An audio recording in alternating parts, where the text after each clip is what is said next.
area of research in that I've chosen to focus on people who've had alien abduction experiences who then get targeted by covert human agencies because they've had alien experiences. You can be watched and followed and have a dark van or car parked outside your home with people photographing you. In these military experiences, to be tested for psi ability, PSI, psychic ability. Sure. And so you can say, well, you have a mission, you have a purpose, and some of that could have been directed or guided or at least influenced by the ETs. There was a mass abduction of people involved with that conference, and I was one of those people. What happened is she was taken in a room, and they brought in this big reptilian guy. A couple different people witnessed it. She had a full police report that a car had deliberately pushed her off the freeway. So you go, wait a second, there's an involvement. This is deep. This is everything on the surface is, pardon my language, bullshit. But whether the official announcement, sometimes I want to say, be careful what you ask for. It may not be the truth. I feel like I want to say, there's a camera, to those out there who are whistleblowers or an insider, my God, if you can come out on this, dude. The world needs to know this. Hi, I'm Carrie Cassidy from Project Camelot, and I'm here today with Melinda Leslie. We're at the UFO Congress, and we had a great opportunity. We just ran into Melinda. I had no idea she was going to be here. So this is wonderful because I interviewed you in depth a few years ago, but it's been a while since we've had a chance to really catch up. And so here we have a great opportunity.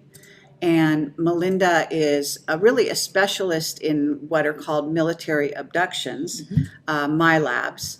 And we can go into more depth on your background just for the introduction here, if you don't mind. Sure, no problem. And I don't think you consider yourself a regression therapist. No. I'm not a trained hypnotherapist. I don't do any hypnosis or therapy.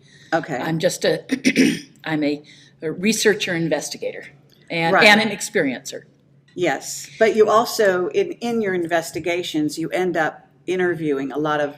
I've worked with well over 100 people. I lost count somewhere along the way, but well over 100 people who've had covert ops involvement in their experiences, what's typically referred to as Milabs, which of course is MIL for military and AB for abduction.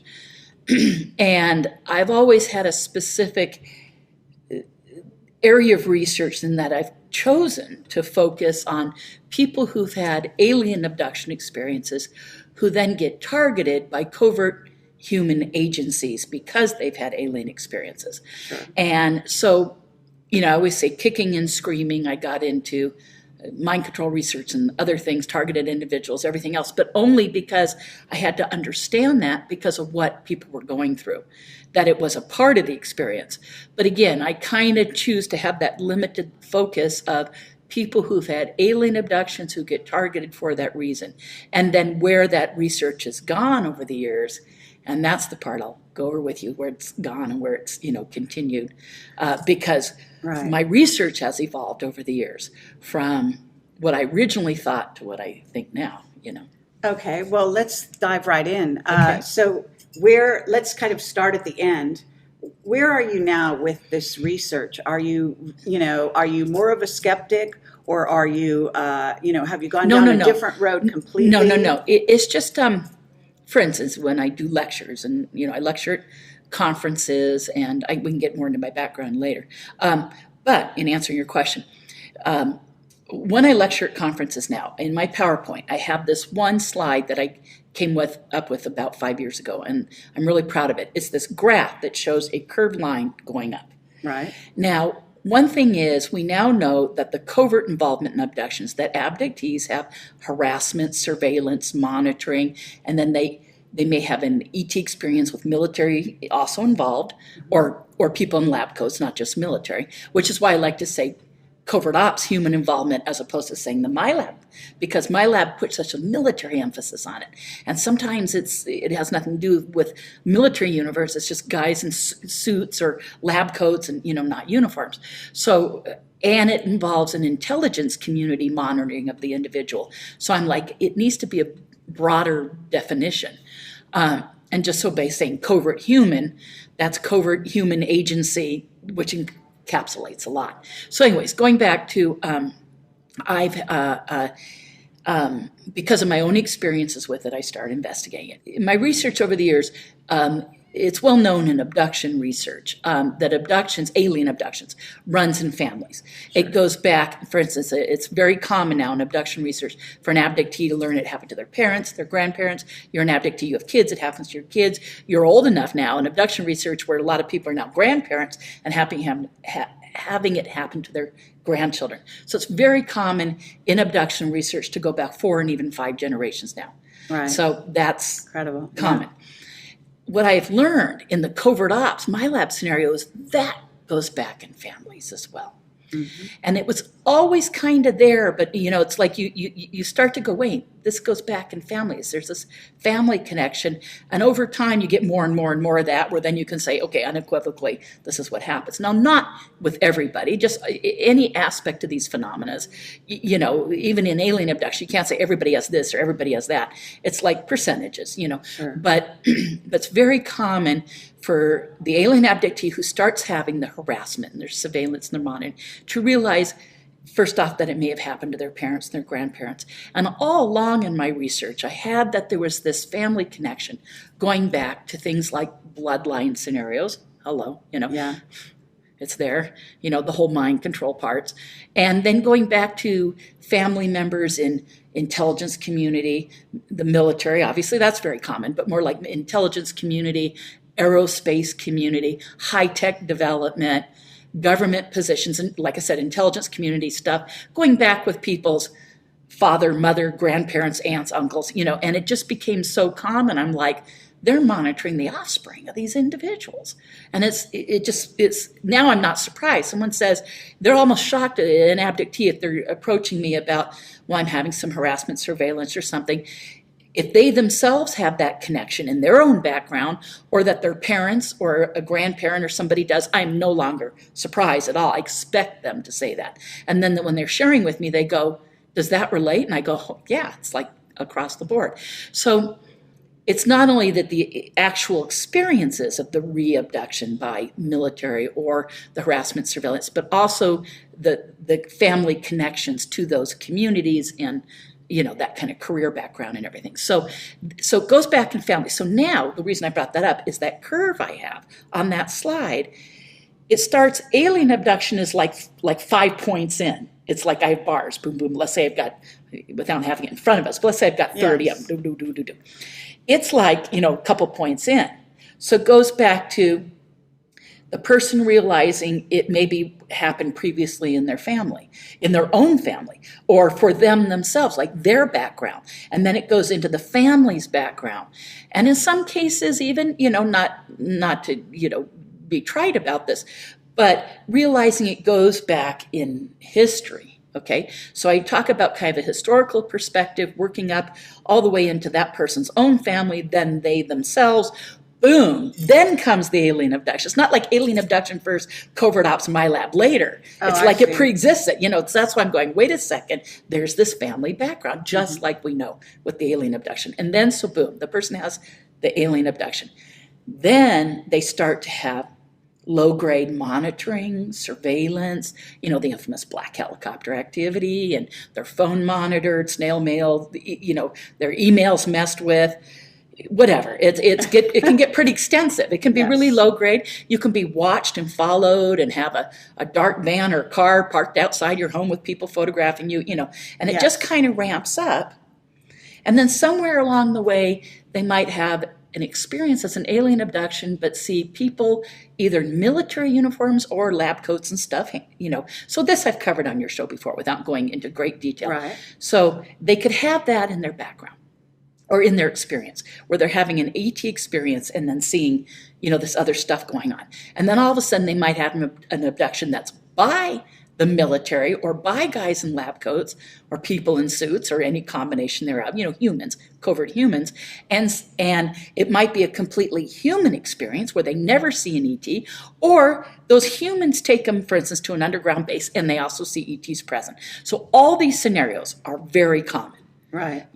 And the abductee is thrown like, whoa, wait, it's a human environment. And they're always very clear. It's like, oh, could they be confused? Could it be screen memory? No, the abductee is usually very clear. This was a human environment. Human windows, human doors, human handles, human fluorescent lighting, boom. Linoleum floor, whatever.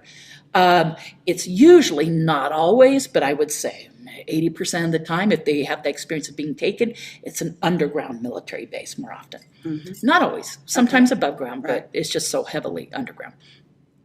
What we call them now, DUMBs, deep underground military base. And then from there, so that's not the end, then it goes to, they have repeat experiences, and then it goes into maybe monitoring their life. More harassment, surveillance, maybe being befriended by insiders, the minder scenarios where you meet someone in intelligence and they start sharing information with you. They might outright, to gain your trust, be confirming parts of your experience. Mm-hmm.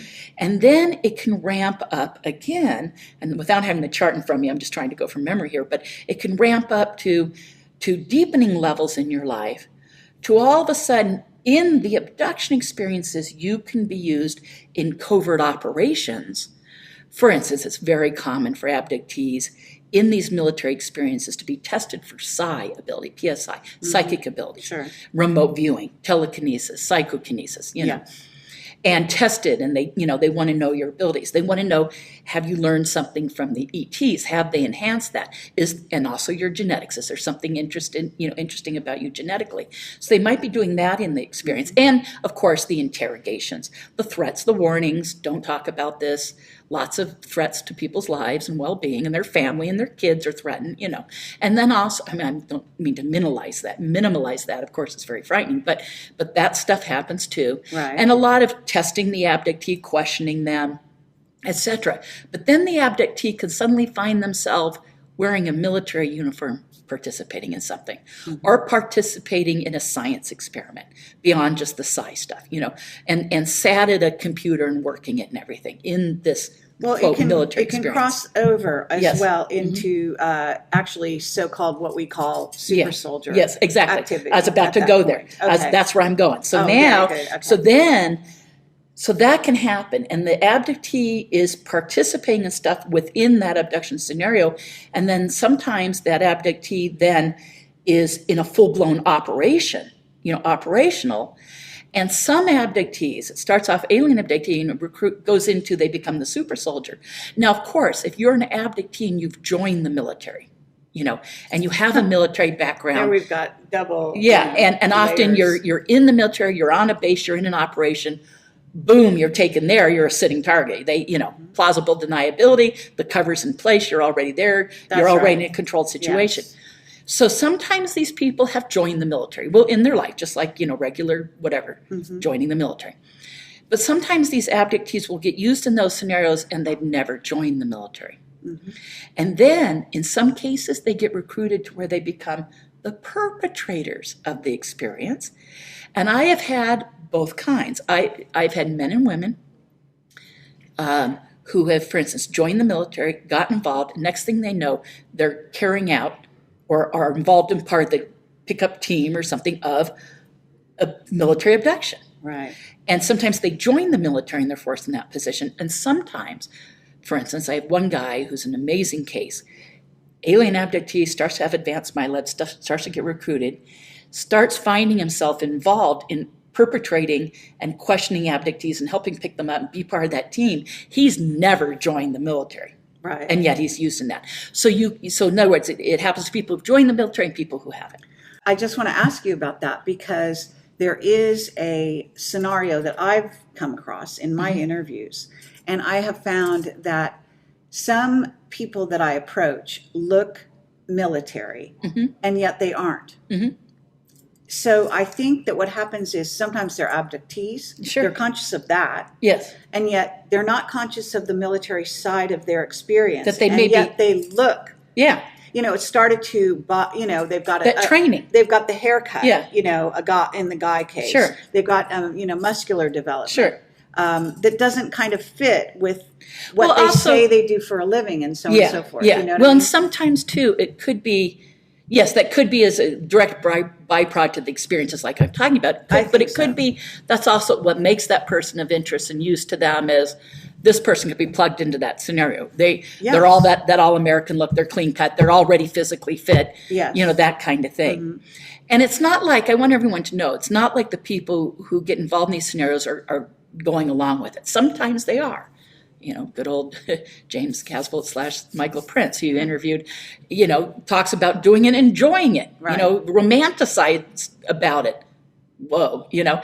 And yet this other guy, whose name I'm not using right now without his permission, but this other gentleman says, Melinda, at first it was interesting. I thought I was learning something. They wanted me to be involved in this stuff. It was under duress, mind control procedure, you know, against his will. But he said there was something interesting in it. But he said, eventually I realized I'm terrorizing people and I had extreme guilt over it.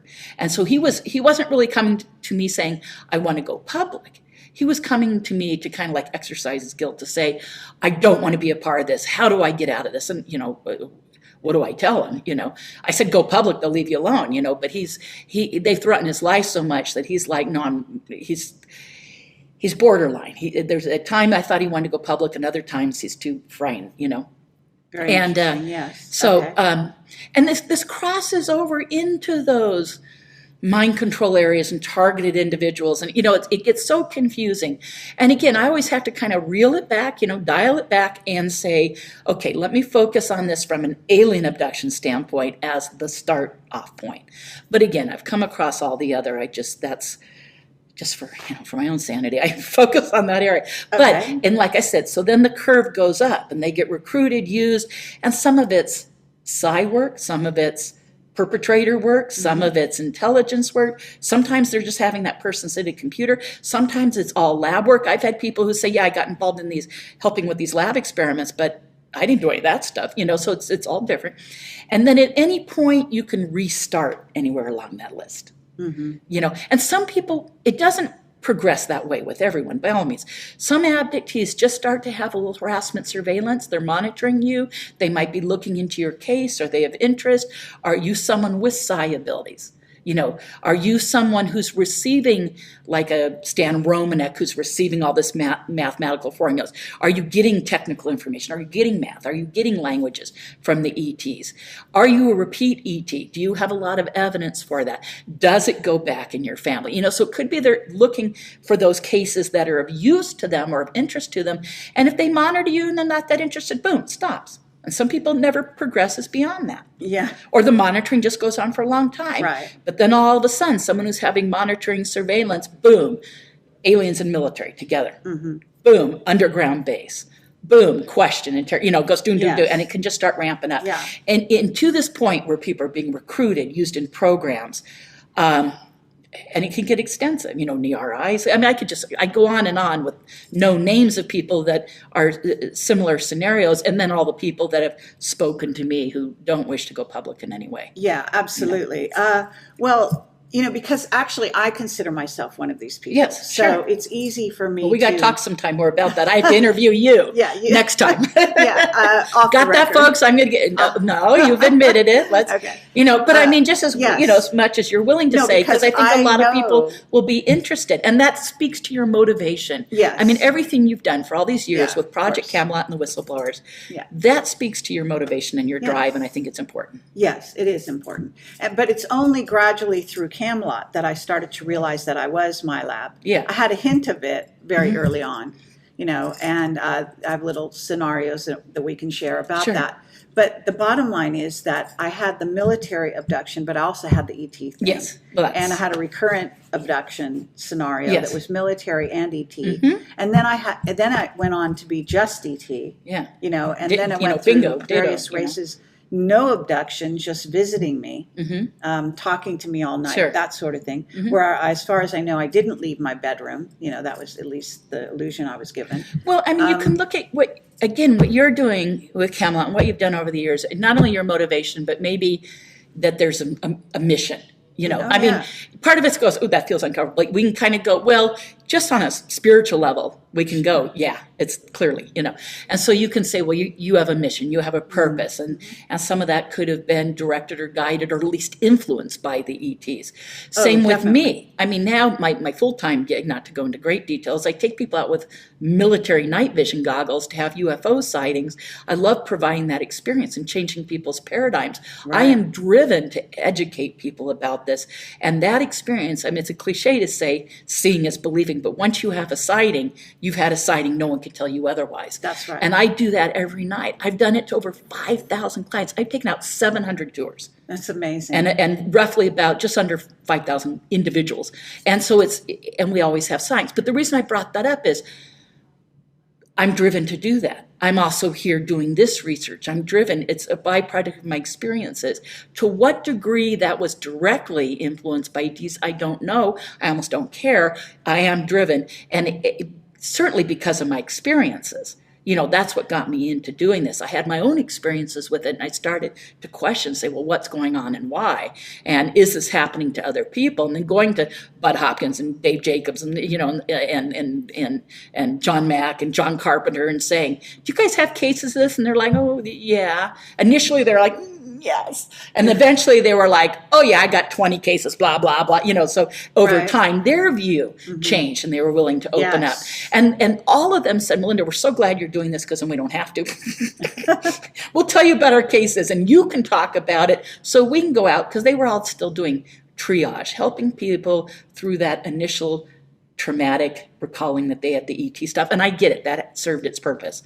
But all of them had cases of this. It's not that they didn't. But it just like in the organization FREE, the Dr. Edgar Mitchell Foundation for Research into Extraterrestrial Encounters. I'm on a consulting board for them. All right. They included some Milab things in their first questionnaire, which has gone out to 3,000 people.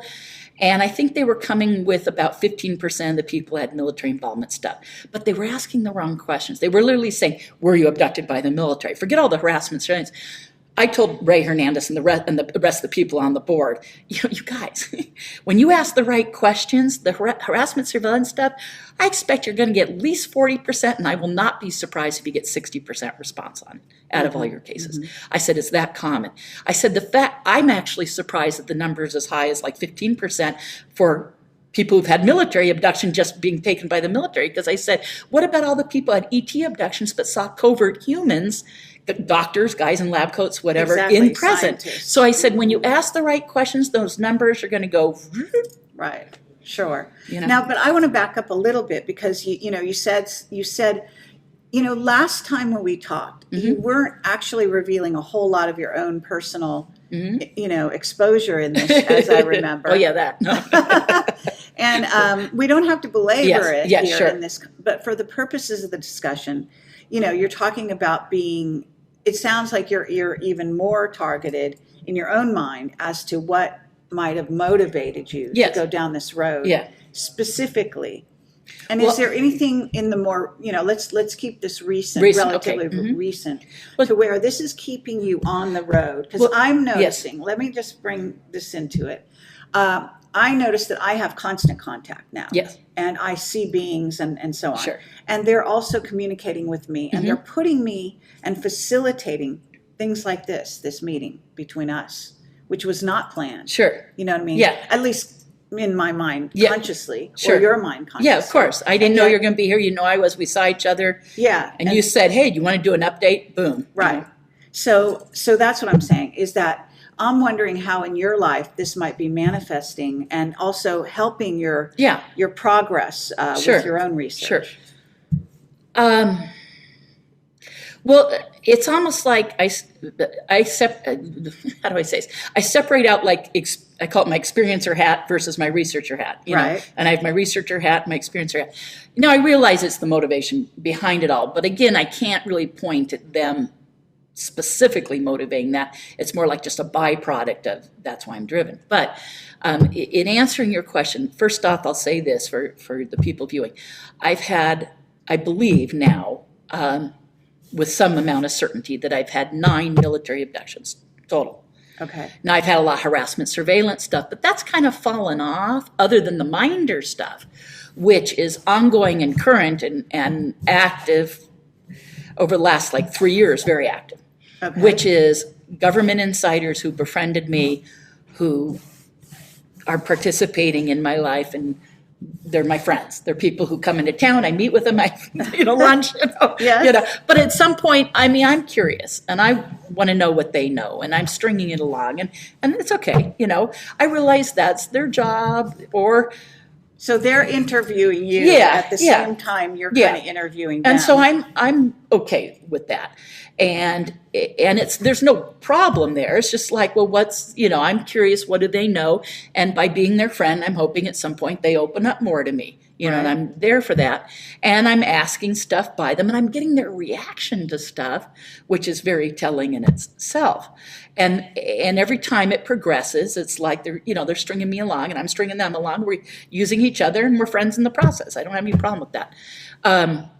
And this is true for a lot of other people in this field, with those kind of individuals. And actually husband, wives, and all this kind of thing, right? Exactly. Yeah, exactly. Handlers. I mean, out and out handlers. Yeah, so I don't exactly. know if you feel that you have a handler.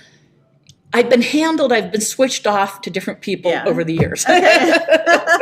Yes. Not currently at arm's length, but yes, it's switched off over the years. So at times I can say absolutely at times, but it's switched, and it's more like a kind of a group of people keeping tabs on me. Okay, and so that's been ongoing, and including up to maybe 6 months ago, significant interaction there. So that's been ongoing. But again, I think they're kind of like they've been very supportive of me doing a book, and they're like, do the book. And I'm like, you guys want me to do this? And they're like, yeah. Well, I think it's because they're going, what the hell is she going to say? So it might be a different story after the book comes out. But they said, are you going to mention our names? And I said, no. Well, at least, of course, they'll see this, but not in the first book. we might expose a little later. But like I said, I'm stringing them along too. I admit I'm guilty, Now, just in case anyone watching, because occasionally I hear this and it's just like so insane, that I'll have people go, oh, well, you're working for them or something. I don't really, no. I mean, this is they're monitoring me. They suddenly show up. It's very confirming. They'll tell me something about my own experience, and then I don't hear from them for a while. It's like really, So and it's not, and just so anyone out there with experiences knows, I'm never providing them any names, any information, nothing. Consciously. So I'm not giving them anything, which is probably why I'm not getting much from them. Okay, but consciously. That too. Yes, okay. So, I mean, because I deal with this, right? Yes, sure. If I want to interview somebody, they want to contact me. Look, and I'm not, it used to be we were unique in this way. Yeah. Some of us were really targeted and really surveilled. Now they just do it to everyone, as Snowden will tell you. And he's the bottom of it. Whereas, there's a whole upside to that scenario. Absolutely. So even if you didn't get the direct monitoring, it's being recorded in our televisions, computers. So they don't have to satellites. interface. But these are guys who want to string me along, who want to show up and say, you're of interest to us. But you are a person of interest. And confirm part of my stuff, too.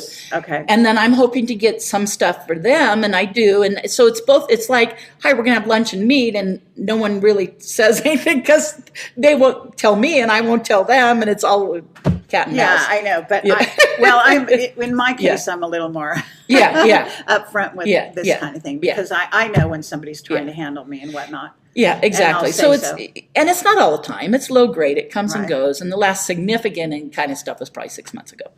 Okay. But going back to, so that's going on. But things like, being watched and followed all the time and Black Heltar's phone stuff, I don't foresee that really happening. I kind of keep to myself. I have my job. I mean, maybe sometimes they've come out on my tour. If so, they just look like all my other clients, and I wouldn't know. They're just there's clients on my tour. Okay. So I don't know, But I'm having those sightings and stuff. But nothing bizarre has happened because of that. I think they could care less if you're having sightings. It doesn't. Well, what about things? I've had some very interesting things where they've, in deserted places. They've shown up, stared at me, you know, so-and-so. Sure.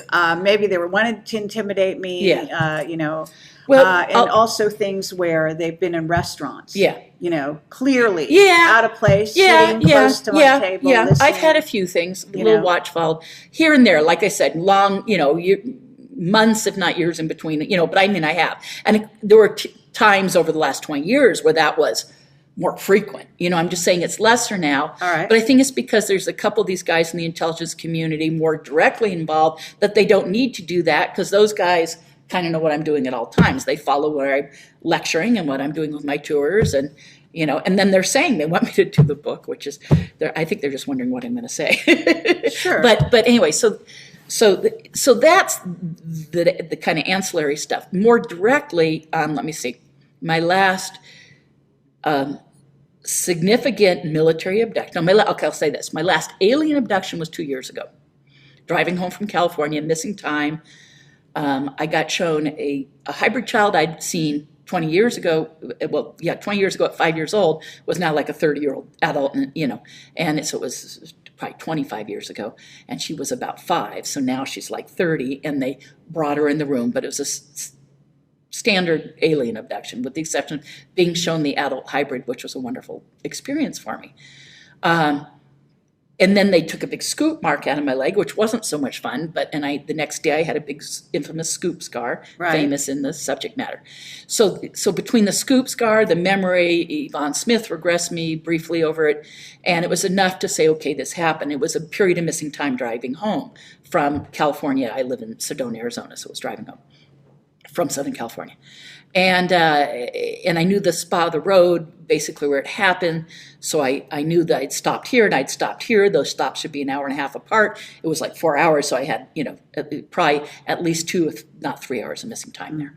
So that's what told me, okay, something happened. Then the scoop mark cemented it. Okay, this absolutely happened, that I had this new healed scar overnight. Sure. Okay, so, and then the last experience before that was you and I were both at where you interviewed me, which was Super Soldier Summit in 2013. Years ago. 2013. Right. So at 2013, there was a mass abduction of people involved with that conference. And I was one of those people. And it involved at least 12, 15, maybe as many as 20. I'd say between 12 and 20 of us. Roughly 15 people, as far as my memory. Now, could I be, you know, whatever. That's kind of my memory. Right. And Miles Johnston was among them, right? Yes. Yeah. And I could sit here and name the names of the other people who were there who were involved. I did just yesterday did an interview with Miles Johnston. He wanted me to tell that story. And so that's recommended. So that's and that will be on the Basis Project stuff, I suppose, on his website and etc. Yeah. I'll let you know when that's up, and maybe there can be a link here or something. Yeah, you know, absolutely. If you're open to that. But that's the in-depth telling, so we don't need to retell that now. No, that's there. Yes. For But I was at that for conference. posterity. I was at that conference. Became aware of that abduction scenario. Yes. However, was not part of it. Yes. To my knowledge. No, I don't remember you being there. But I do remember there being a commotion in the hallway at a certain point. Oh, interesting. I see. I didn't know that. That's another piece of evidence. And I'm not sure why that was or what it, you know, it's too long ago. But I had heard right away after the event that there was something that had happened. Well, I had all sorts of physical problems with my sinuses. I was blowing out chunks of blood for days and weeks afterwards, and you know, and etc. So, and different people remember different pieces that match up, and I think together, you know, it'd be nice to get some of those people together, say, what do you remember, and come up with a more concise story. A couple of the people involved have remembered, and a couple have been regressed. Okay, but that was located actually across the street from what was at least sort of a, I want to say a Blackwater. Oh, was it near there? Yeah. See, I didn't even know that. Wow. Yeah. There's a military, it's called Black something. Yeah. It actually, well, the event was at the Fiesta Casino. Yes. In Henderson, Nevada. Right. So, which is right near the freeway there. Underground base there, and I mean the whole 9 yards. Okay. Right. And we weren't removed from the hotel. We were taken from our hotel rooms, those of us involved, onto the service elevator of the hotel, down to the loading dock, where there were at least one, and now the accounts seem to suggest there were 2 trucks backed up to the loading dock with temporary, like, outpatient surgical units set up in the back of the trucks, pulled up to the dock. And one of the trucks, because that's the one I remember, looked like a Ryder truck on the like Ryder moving, you know, yellow with the blue stripe, you know, Ryder. And it was pulled up to the dock, but the back was like a temporary medical surgical, you know, outpatient surgical unit. So that's what it looked like. And then they said there was another truck that I don't remember that one, but a couple other people do. But, you know, I could have just looked at one, or that's just when I'm remembering it, you know, whatever. Anyway, so that's, like I said, that account has been recorded. So that was the last one. And then the time before that, just to go back, because I'm just kind of going backwards, besides the Minder stuff, which was kind of ongoing. But then about 5 years ago, myself and 4 friends in Sedona, my friend Bonnie had come. It's a long story, but her and I were staying in my friend Jocelyn's house. She has a separate guest house. Okay. Bonnie and I, you might know Jocelyn, but I do. Okay, yeah. So that's the house we were at. Okay. So Bonnie and me, Jocelyn and her husband and her one. She has 2 grown daughters, both in college or at the time, and one was visiting home from college. So the grown daughter, one of the daughters, visiting home from college. Her husband, her, and Bonnie and I, the 5 of us, were taken together. Oh. And we were taken out of the house by ETs, but taken somewhere locally in a parking lot. It's a long story short. Put on like commuter vans, and driven to Sedona has an underground military installation. We were driven there, and we all remember it.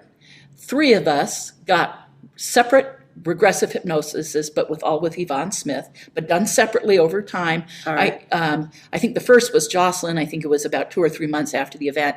Me, it was like 6 months later, and then eventually, anyways. But 3 of us did, and Yvonne said we're clearly recalling the identical same experience. Wow. And 2 of the people didn't want to get regressed. Well, they were her family members, her husband and her daughter, Jocelyn's. But she said they eventually like shared more and more of what they remembered, and she says, Melinda, they are remembering. It is the same thing, you know. But 3 of us did get regression. Besides, that morning we had conscious memory. But that was that experience. And just quickly, I'll just say it was for the testing of some psi abilities, being able to do psychokinesis, move some stuff with our mind, that kind of thing, and that's what they were interested in. And it was ETs and humans involved. ETs took us, handed over us. I call it a handoff. That's really common in my research now. ETs can take you and hand you over the military, and they can either then be out of the experience or come back at the end to then return you home and do the cleanup and, you know, return. Right.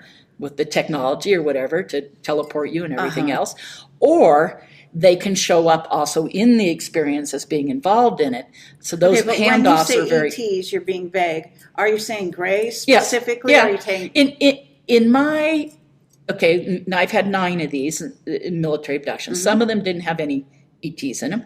The ones that did, what I remember thus far is I've seen the short, stocky, standard Greys. Okay. You know, so 4 foot tall, blah, blah, blah, you know. And then I've seen the tall elder Greys, which are more like 5'5" or 6 foot, and they have the pointed chins and sunken cheeks and kind of wrinkled. You know, they're typically referred to in abduction research as elder Greys. So I've seen those and the littler ones.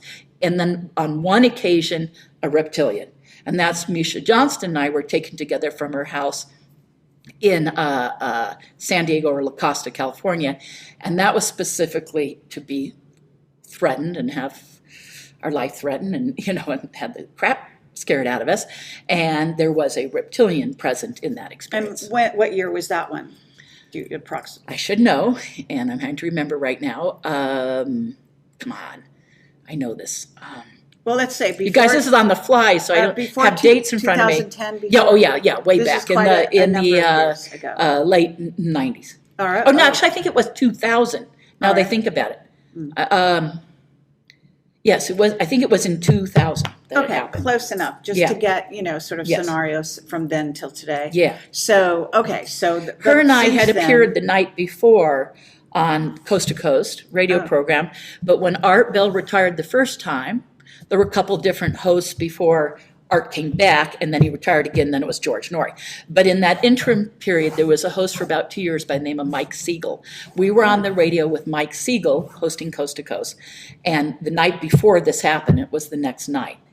And then we were to speak at a conference together 2 weeks later. Wow. And I was going to not only go to her home to do the radio show together from her living room, but stay an extra day so we could prepare materials for our exhibit table that was going to be Bay Area UFO Expo 2 weeks later. So we were there for those purposes. And so the night before we did the radio program, and I was staying there the next night, and that's when they broke in and took us. And we had all sorts of physical evidence, damage to the door, the break-in, furniture in the room. This is just one side little thing that I just was thinking, saying all that. Just one, there were so many things I could go on and on. It would be a lengthy part of the interview. But there was one thing that just struck me, because Misha was just remembering. And we talked about it, but the little parts you kind of forget. And then she goes, remember? And I go, oh yeah, that's right. Besides all the damage to the door and her having to tell her landlord the home had been broken into when she came home from work, or just some story to explain why there was all this damage to the locks and the door frame. But the landlord ended up going around, and she was at the end of the apartment complex. And let's say there was like 10 apartments upstairs, 10 downstairs, along that end or whatever. And there was a fence with lights along the fence in globes, and there were porch lights along the upstairs and the downstairs. And everyone was complaining that the lights weren't working. So the apartment manager of the complex had brought in an electrician to find out what was going on with the lights, and he ended up determining the lights were fine. All the bulbs had been loosened in their sockets. Oh, wow. So there were like 4 or 5 along the fence. There were at least 5 upstairs and probably 6 upstairs, 6 downstairs at least. Mm-hmm. And they were all, the light bulbs were all there. Someone had just gone in and unscrewed them all. That's very interesting. And he said, who went around? And so she was going around asking who unscrewed all the lights. So that night when that happened, they unscrewed the lights. Right. I mean, it's just like, wouldn't it be easier to cut the wires? But I don't know, whatever. They went in through and then unscrewed all the light bulbs. Okay, but when you were threatened, you say? Yeah, oh yeah. And was this a conscious recall that you both had? Yes. Or was this a regression that aided you? Both of us had a little bit of conscious stuff. That next morning, we didn't discover the damage to the door frame right away. What happened is the next day, we both felt out of it. It was just kind of one of those things, maybe some bruises kind of stuff. Uh-huh. And the coffee table, which I had fallen over in the experience. They had drugged me. I was asleep on a futon couch in the living room. And when they got me up, actually it wasn't really drugging. It was this thing called a sticky shocker, this thing that hits you in the neck, and it's like a form of taser. It caused like an electrical pulse that made my whole body kind of like when your leg's asleep. First it kind of went weak, and then just like felt like when your arm or your leg are asleep. Right. And it was like, and then all of a sudden I had some movement, but it was like when your leg's asleep, you go to stand on it, it's tricky, But I felt like that from the neck down. And 2 big military guys were helping me up, and I could move. And there was a guy in the doorway with a headset on. The 2 guys were all in black. They had military helmets on with flip-up night vision goggles that, attached to their helmets. The guy in the doorway had a headset on, was writing stuff, and he pointed and said like this. I thought he meant to me. He probably meant the guides. Oh, sorry, I hit the mic. But he said to the guards. But he said like this. And I started walking towards him, like pulling away from the guys who had helped me up.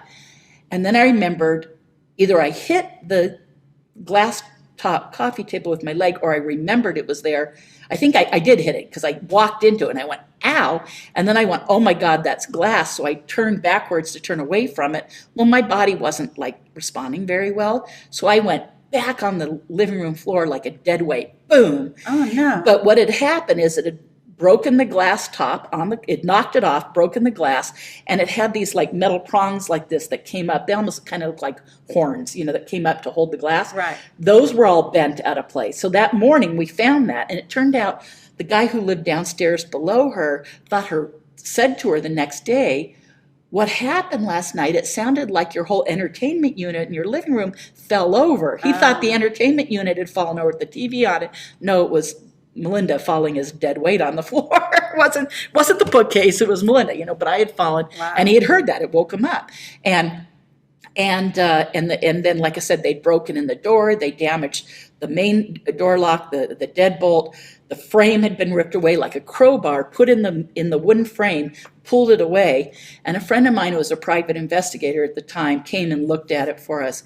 And he said, this is like pros. Someone breaking in who knew that the way to get into the lock and the deadbolt is just pull the frame away, and then you can just push the whole thing open.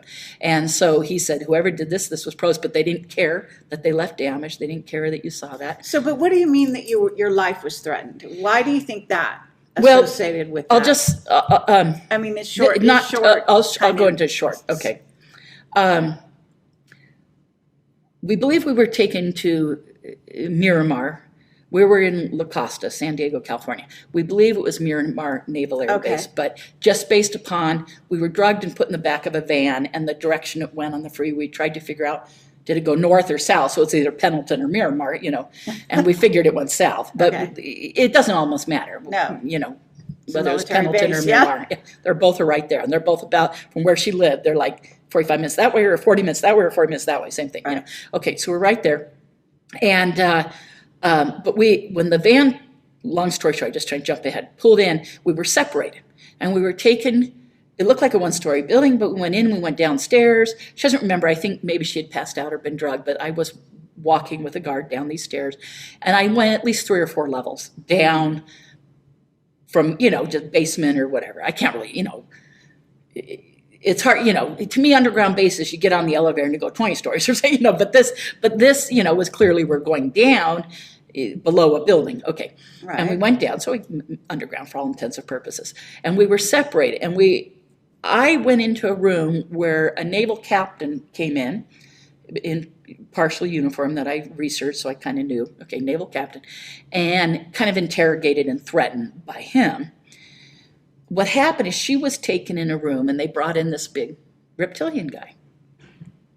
And then they switched positions, and then I had the reptilian and she had the naval captain. So it's like me with him, and then they went like this. We're obviously in rooms next to each other. Uh-huh. And now initially I was in a small office, and I was either sitting or leaning against a desk. Maybe there was a chair there that I was sitting in, but I remember a wooden desk. And this naval captain guy said, you need to stop, researching, drop this, that kind of thing. And this is back in the year 2000. Yeah, no, this was, yes, that's right.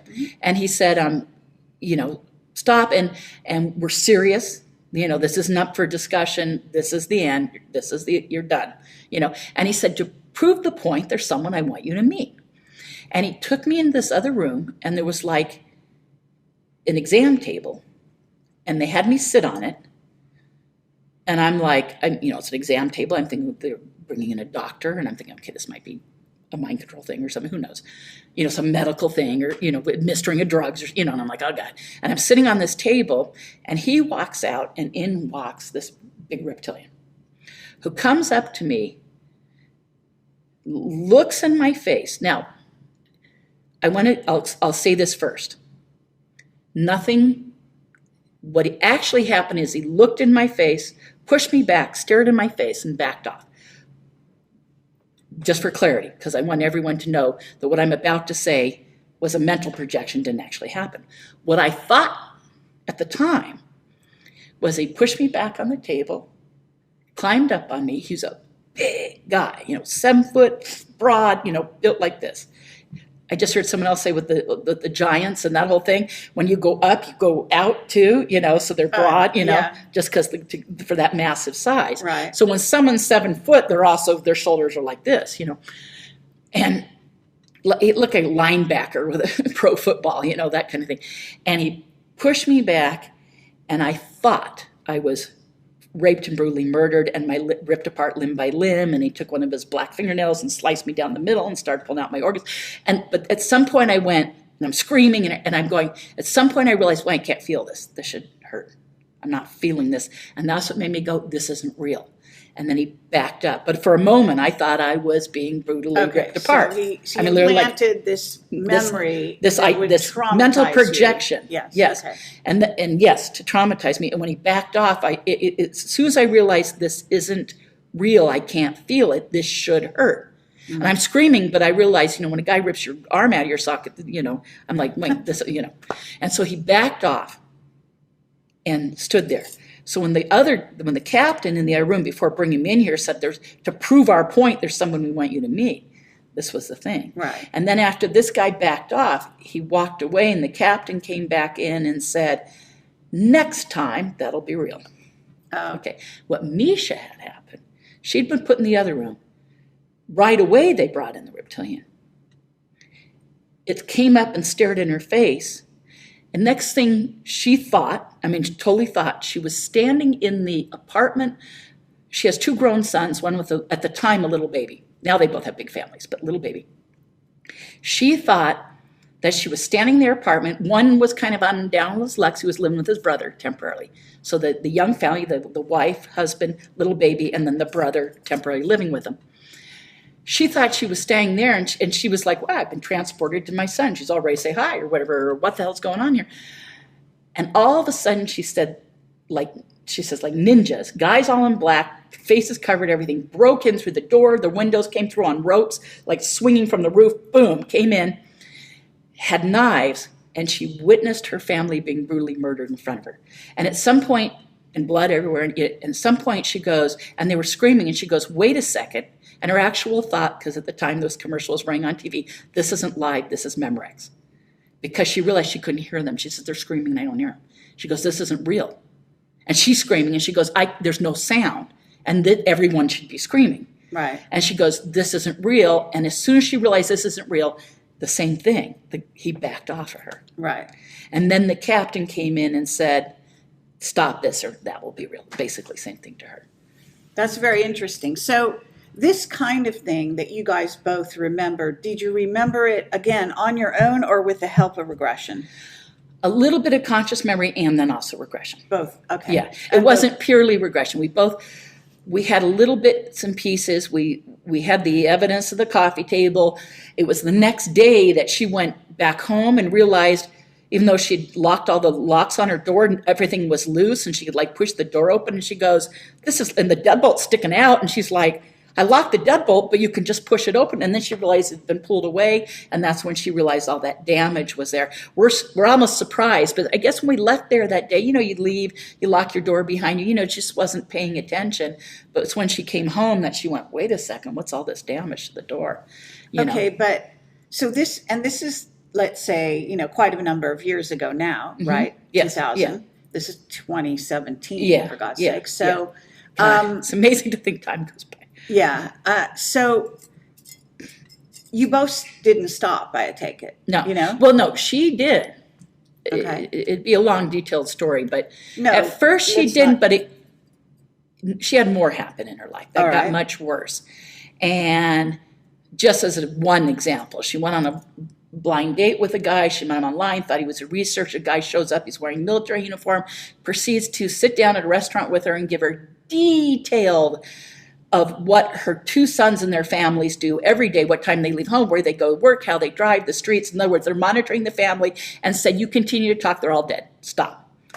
And so, they knew what was going on in her life. And other things. That was just, there were like 10 more things that happened that just hurt. She was pushed off the road on the freeway driving between LA and Vegas and ran into a tree in a ditch, and the trucker witnessed it and said this car, tinted windows, came along and actually pushed her off the road. A van with tinted windows, and luckily a trucker witnessed, a couple different people witnessed it. She had a full police report that a car had deliberately pushed her off the freeway. Mm-hmm. And that. So just other things, but it got obviously really intense. I think the reason it got more intense for her is she had Amisha you met in the hallway. She was the one with me yesterday. Oh, right. Yeah, up at Miles. Okay, yes. So that was her. And and she had a background in the MK Ultra program and had started to look into that and had a couple of years of missing time out of her life and married to a man she didn't remember being married to. It was all part of the program. He was a government agent. She kind of already knew that. And she started to really look into and recover those parts of her life. Mm-hmm. And I think that's why they came down on her so hard, was not to look into that. Okay. But with it was also early days back in 2000 for this type of recall. Yes, yeah. Yes. Back then, because back then, as I recall, they were still concentrated on, oh, look, there's a craft flying over our heads. What is the craft? They didn't even care about they didn't want to hear about the abductions. No. That was very much talked to prior to 2000. No problem there. No, the abduction research was a part of all these conferences and everything going back to the 1990, Maybe so, but there was a big stigma that was in the UFO community for a long, long time where they I mean, prior to that, but it was out in the open by 2000. But the Milab part, yes, Helmut Lammer had already written his book. That was out prior to that. And Carla Turner had already done her work. But really, well, Milab stuff still isn't talked about. I mean, we haven't really progressed this subject that much since then. Right. Other than now more people are familiar with the terminology. But, okay. So, and we're doing this interview for this purpose, to bring this around. So let's fast forward back to today. So these are the things that have sort of impacted your work and brought you to where you are today. Well, it was my first two Milab experiences, that I knew of for certain, were August and November of 1993. And it was my going, what just happened, and looking into those that started me down this path. I started to meet other people who had experiences, became friends with Carla Turner, ended up as a chapter in Helmut's book, et cetera, et cetera. So that's what started all that, was those two experiences in 93 started me on a self-investigation. What's happening to me, that I then met other people. I never set out to say, I'm going to be a researcher of this. It's just from then till now, kind of by default, it's like I'm almost the last man standing. I know the feeling. Yeah. But let's fast forward now. Mm-hmm. So where are you at with all of this now? I mean, like I said, that timeline, realizing it's now I'm interested. I've always been gathering the cases with evidence, physical evidence for their cases, and that's what I try to emphasize in my lectures and presentations. But this whole thing about people getting recruited and how deep it goes, and this is not to say, I'm trying to be current in ufology or anything, but it gets into very much, like you said, super soldiers, secret space program, and why disclosure's not happening. So my thing is now is I'm trying to, in my lectures, have people understand how deep this goes, how involved, that they're reverse engineering this advanced technology to the trillions of dollars in these underground bases, feeding it to military purposes and to the aerospace community and corporations. And to quote one insider who spoke at this very conference, International UFO Congress, many years ago, was the infamous Gordon Neville. He actually said this. I'm quoting him. Okay. I'm quoting him. He said, "It is the goose that laid the golden egg for black projects, and nobody wants their funding to go away." Sure. Meaning UFOs and crash retrievals and everything. So I think that's it. When he said that, I'm like, that's truth coming out of him right then. Mm-hmm. So I said, they don't want their projects to go away. They don't want their funding to go away. And so we're talking about the whole secret space program, the whole shadow government stuff, their involvement with the ETs. I mean, in these experiences, seeing ETs and underground bases is common. Everybody sees it, So you go, wait a second, there's an involvement. This is deep. This is everything on the surface is, pardon my language, bullshit. It's all just puppet shows, hand puppets for your entertainment. And the rest is, so you have the shadow government, breakaway civilization, whatever you want to call it. You have the secret space program. And again, it gets into why disclosure's not happening, that they're profiting from it, how advanced is the technology. So it's like, yes, I start with this because it's still what it's always been to me, which is helping the people who've had experiences and some of the greatest evidence in support of the fact there are alien abductions. Because if alien abductions weren't real, why would all this be happening? But now it's gone into, I have a lot to say about why there's no disclosure, the secret space program, super soldiers. It's gone much further. Yeah, and mind control and so on and so forth. You got it, all of it. All right, but So let's actually look at the Trump administration. Yeah. And do we have to? Well, for the purposes of this dog and pony show that is going on, and whether or not, I'm just curious, being a fellow researcher in a sense, whether you see any hope in, because I see this is a sort of a part of the military.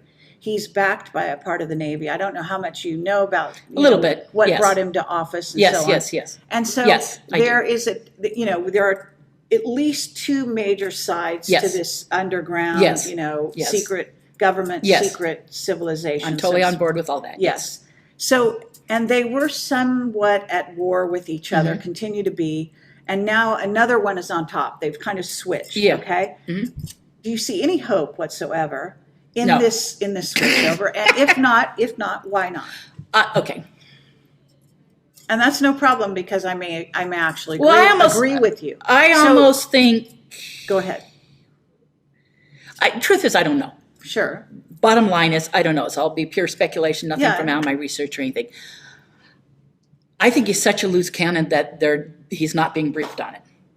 I'd be surprised. You don't think he's knowledgeable? If he is, shock to me. Okay. Because I think he's crazy. Pretty much. No, I don't think they'd brief him, but maybe I'm wrong. Maybe he does know him. Maybe that's just an act. I mean, I don't know what to think. I think he's being briefed. Maybe. It's just in my intuition. Sure. We don't know. We don't know. And the whole thing. I mean, Hillary knew. I can say that. Hillary knew. And Bill and she knew everything. So many of them where knew. All the bodies are buried. And Obama knew, but this guy, I don't know. And maybe he does. I don't know. To me, it's such a loose cannon, and it's like I'm left going. Maybe he will. That would be great. Maybe he knows Putin. I wonder if it's going to be Putin, which would be problematic for us. Well, okay. I'm not so much asking if there'll be disclosure, but whether or not you see hope along the lines of this situation. I hope that disclosure happens in yours and my life, that we both get to see it. I don't see anything in the covert world that they're ending, like Gordon Neville said, and I hate quoting him because what a scumbag, but I'll just say, you know what I mean? He is dead, Yes. Okay, so I don't want to speak ill of the dead, but whatever. Yeah, whatever. But I'm just saying. No, I did know he was dead, but I'm just saying. If it's the goose that laid the golden egg for black projects and funding and everything I see in these underground bases, the technology, I don't see anything showing that that's going to end. Those guys don't want that game, that $1 trillion game to end. All right, but it's interesting to me that you actually think because of disclosure it'll end. It's not going to end anyway. No, it won't. That's of course, and it won't. And you're right. I'm sorry, but I'm very cautious. I'll say this: I'm concerned in some ways if disclosure comes from the current administration or any administration like the current one. So whether it's 10 years from now or whatever, but because I'm concerned that we want disclosure with the big D, the big announcement, as opposed to little disclosure. First off, let's address that. I think disclosure has been happening all along, that it's been a 20 or 40-year plan. Well, we are disclosure. Yeah. I also think from the inside. I mean, you have all the, I don't need to tell you. Yes. Every single whistleblower says, I was told to come out and say this. Right. Corey saying, I was told to come out and say this. Bill Uhouse, I was told to come out and say this. Right. William, I was told, I could, David Adair, whoever it is, I could list all of them. They're all saying, I was told to come out and say this. I can't say everything, but I can say this much. Right. We're getting that across the board. So I'm like, wait a second. There's this planned, not to mention the media, movies, television. Yeah, exactly. Of course. Steady stream of trying to. Yeah, exactly. But, so I think we're getting small D disclosure. Right. There was a game plan. We're on track. So everyone says we want disclosure. I said I think we're in disclosure already. Sure. Yeah. But whether the official announcement. Sometimes I want to say, be careful what you ask for. It may not be the truth. Oh, it may be a carefully packaged lie. Sure. And what will it say about abduction? Where do the abductees fall in this? Yvonne Smith is doing this whole abductees' rights thing. I'm so on board. I'm like, we've got to start thinking about that. And all of abduction research community has got to say, what are the rights of these people? Side of things. Yeah. You know, I mean, that's the reality. Yeah. Right? No, absolutely. We're very, very quickly approaching that in society. I think even the military and secret military would acknowledge that. Yes. And I think they're concerned about that element of things because not only are the children coming in with special powers and the hybrid kids. Powers, that's what I'm talking about. So we're talking about, and our own powers are getting augmented as well as waking up. You know, the dormant so powers. At what point is that embraced, or for that spin, for that control, for that manipulation, is that demonized? Sure. And that's a concern to me. Yes. You know? Well, it goes along with what's going on right now with the whistleblowers. Yes. Trump, one minute I hear from people saying, oh, you know, Snowden's coming back to the U.S. is going to be pardoned. The next minute I hear that all leakers, it was just like on the news last night, all leakers are going to be punished. Yeah, he said that. We're tracking them down. What's always been the catch-22 in what I do, and I guess what you do as well, but specifically in my area, is that they cannot prosecute me for being a journalist revealing whistleblower testimony or the whistleblowers I bring to the fore, because if they did, they'd have to acknowledge that they were telling the truth. Yeah. And so that means disclosure in a word. Well, you know, and that's why I tell some of the people with these experiences and those people who've been recruited or people who are in the military, I mean, don't even get me started, but the whole Bentwaters thing is an alien abduction Milab case. Hello. Yeah. Because nuclear weapons were stored there, and you know, yes, but I'm just saying. So I'm trying to say, you guys, by talking about this, you're ahead of the game. You're doing that before they do, or like you said, the whistleblower saying, you know, this is, you know, by saying it, because then if they come after you, then it's proving you're right, you know, and they're not going to, you know, exactly, they can't. Yeah. They won't even take you into a court of law. No. I mean, that happened with Gary McKinnon. Yes. You know, the bottom line is they couldn't have him testify in a trial that basically he was, you know, tapped into all this information. It was actually their non-terrestrial officers. Well, there's some unique fleet-to-fleet transfers. Because basically then it's true, you know. So the last thing they wanted him to do. So in a certain sense, you know, going for the Asperger's defense was trying to basically discredit him as a witness from the get-go. Yeah. So it may have been a brilliant tactic by, you know, his legal team to get him off. But at the same time, it was inevitable that they would let him off because they could not bring the guy into a courtroom and risk what he could say. Well, and I'm, you know, and you mentioned Snowden earlier. It makes me think of that too. And can they really do that? And if they're going to prosecute, he said, "I'll come back if there's a public trial." Right. You know. Well, I'm trying to get an interview with the guy. Yeah. You know, and I'll fly to Russia to do it. Yeah. And you know, but so far, you know, not happening. Right. Yeah. But why not? Because what do I deal with? Yeah, exactly. I'm going into areas they don't want Snowden. You know, in a sense, I mean, he may not be, you know, basically foisted on the public and backed by the military in what he's doing, although some people think he is. But I can guarantee you they don't want him to go into this area. Oh, yeah. No. Well, and I want to, I don't know, maybe because I'm not, yes, I've been threatened, but not like those guys.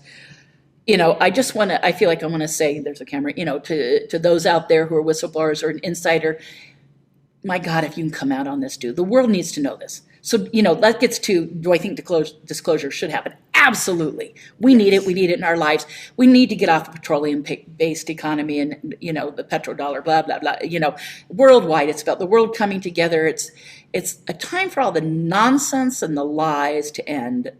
I think that's one good sign about this election. It was the beginning of people starting to wake up and go, we're being played. Yes. And it's still the two sides, and they're not sure how they're being played, but at least they're questioning it. Yes. And that's a good start.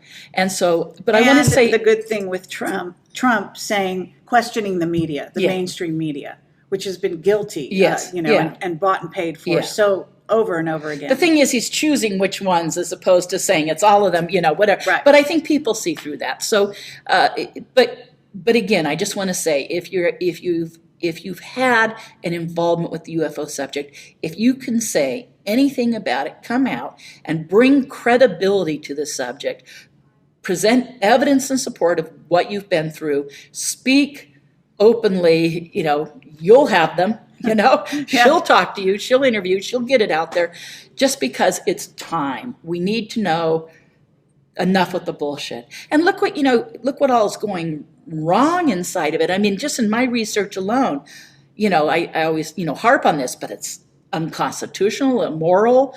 People are being harmed. People have been killed over this subject. I mean, it's nuts. And again, I'm concerned with how disclosure will unfold for the abductees, and I think I'm going to start becoming more active in the abductees' rights and whatever, because that needs to be discussed.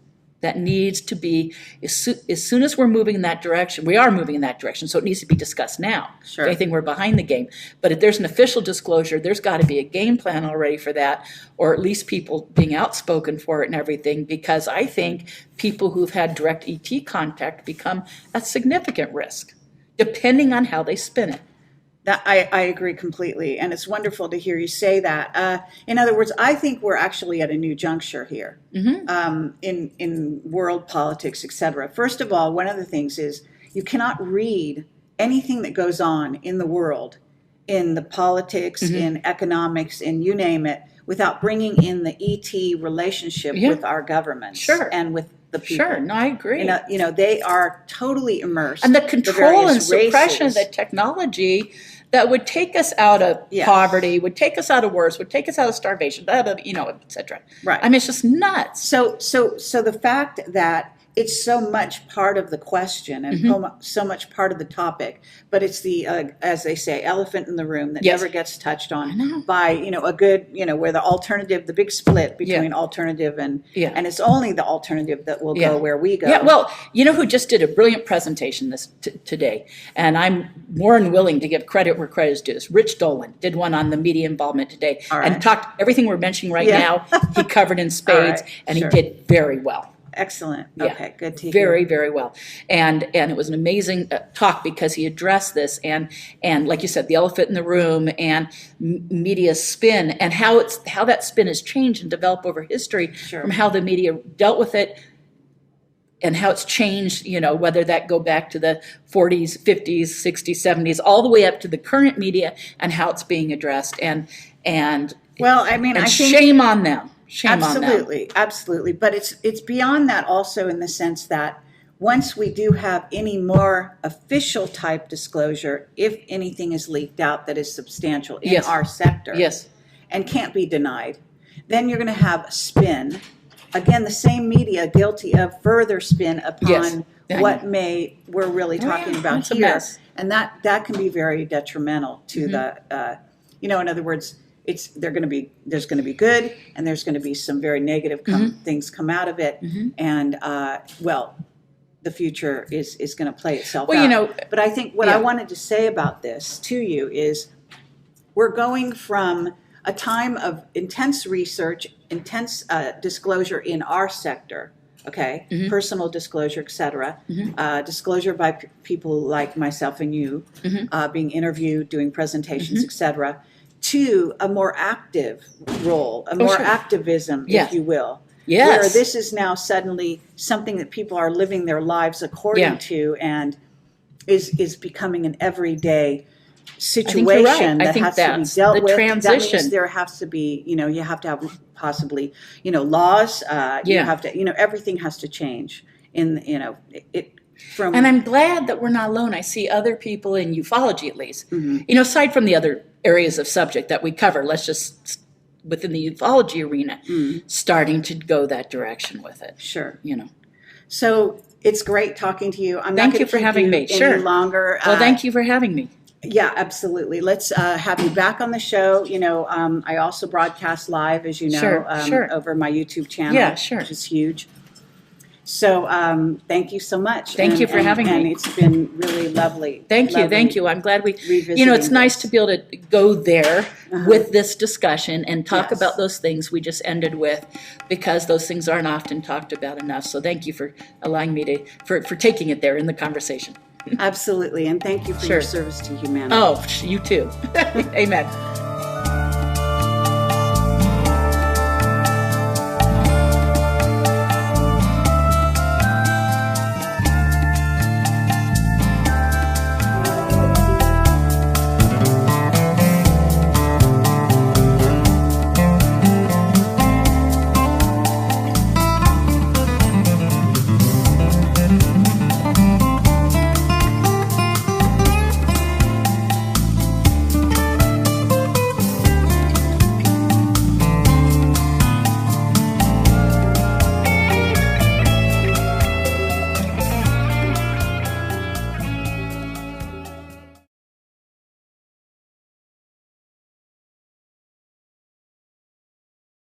Family connection, and over time you get more and more and more of that, where then you can say, okay, unequivocally, this is what happens. Now, not with everybody, just any aspect of these phenomena. Even in alien abduction, you can't say everybody has this or everybody has that. It's like percentages, Sure. But it's very common for the alien abductee who starts having the harassment and their surveillance and their monitoring to realize, first off, that it may have happened to their parents and their grandparents. And all along in my research, I had that there was this family connection going back to things like bloodline scenarios. Hello, Yeah. It's there, the whole mind control parts.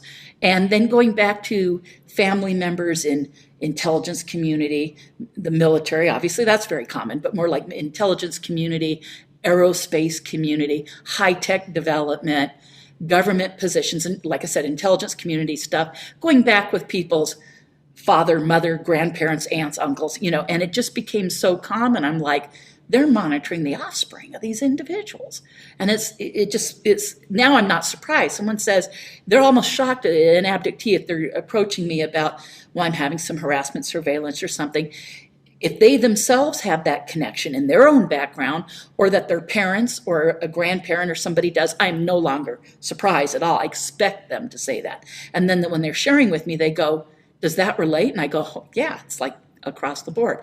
So it's not only that the actual experiences of the re-abduction by military or the harassment surveillance. Right. Now, one thing is, we now know that the covert involvement in abductions, that abductees have harassment, surveillance, monitoring, and then they may have an ET experience with military also involved, or people in lab coats, not just military, which is why I like to say covert ops, human involvement, as opposed to saying the Milab, because Milab puts such a military emphasis on it. And sometimes it has nothing to do with military universe, it's just guys in suits or lab coats and, not uniforms. So, and it involves an intelligence community monitoring of the individual. So I'm like, it needs to be a broader definition. And just so by saying covert human, that's covert human agency, which encapsulates a lot. So anyways, going back to,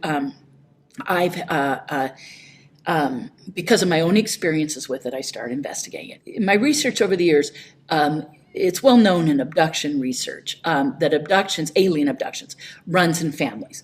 Sure. It goes back, for instance, it's very common now in abduction research for an abductee to learn it happened to their parents, their grandparents. You're an abductee, you have kids, it happens to your kids. You're old enough now in abduction research where a lot of people are now grandparents and having it happen to their grandchildren. So it's very common in abduction research to go back 4 and even 5 generations now. Right. So that's incredible. Common. Yeah. What I've learned in the covert ops, Milab scenarios, that goes back in families as well. Mm-hmm. And it was always kind of there, but it's like you start to go, wait, this goes back in families. There's this, everything on the surface is, pardon my language, bullshit. But whether the official announcement, sometimes I want to say, be careful what you ask for. Mm-hmm. It may not be the truth. I feel like I want to say, there's a camera, to those out there who are whistleblowers or an insider, my God, if you can come out on this, dude, the world needs to know this. Hi, I'm Carrie Cassidy from Project Camelot, and I'm here today with Melinda Leslie. we're at the UFO Congress, and we had a great opportunity. We just ran into Melinda. I had no idea she was going to be here. So this is wonderful because I interviewed you in depth a few years ago, but it's been a while since we've had a chance to really catch up. And so here we have a great opportunity. And Melinda is really a specialist in what are called military abductions, Milabs. And we can go into more depth on your background just for the introduction here, if you don't mind. Sure, no problem. And I don't think you consider yourself a regression therapist. No. I'm not a trained hypnotherapist. I don't do any hypnosis or therapy. Okay. I'm just I'm a researcher investigator and an experiencer. Yes, but you also, in your investigations, you end up interviewing a lot of... I've worked with well over 100 people. I lost count somewhere along the way, but well over 100 people who've had covert ops involvement in their experiences, what's typically referred to as Milabs, which of course is MIL for military and AB for abduction. And I've always had a specific area of research in that I've chosen to focus on people who've had alien abduction experiences who then get targeted by covert human agencies because they've had alien experiences. And so, I always say kicking and screaming, I got into mind control research and other things, targeted individuals, everything else, but only because I had to understand that because of what people were going through, that it was a part of the experience. But again, I kind of choose to have that limited focus of people who've had alien abductions who get targeted for that reason, and then where that research has gone over the years. And that's the part I'll go over with you, where it's gone and where it's, continued, because my research has evolved over the years from what I originally thought to what I think now, Okay, well, let's dive right in. Okay. So let's kind of start at the end. Where are you now with this research? Are you more of a skeptic, or are you, have you gone down a different road completely? No. It's just, for instance, when I do lectures, and I lecture at conferences, and we can get more into my background later. But in answering your question, when I lecture at conferences now, in my PowerPoint, I have this one slide that I came up with about 5 years ago, and I'm really proud of it. It's this graph that shows a curved line going up.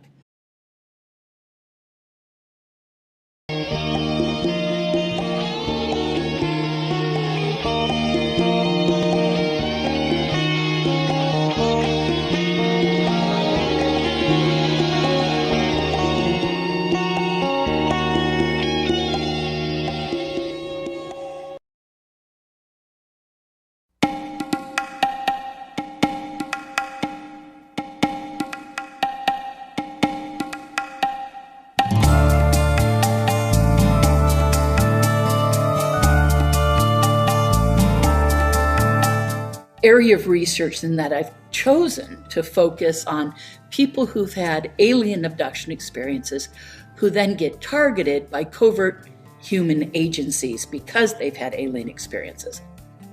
You can be watched and followed and have a dark van or car parked outside your home with people photographing you.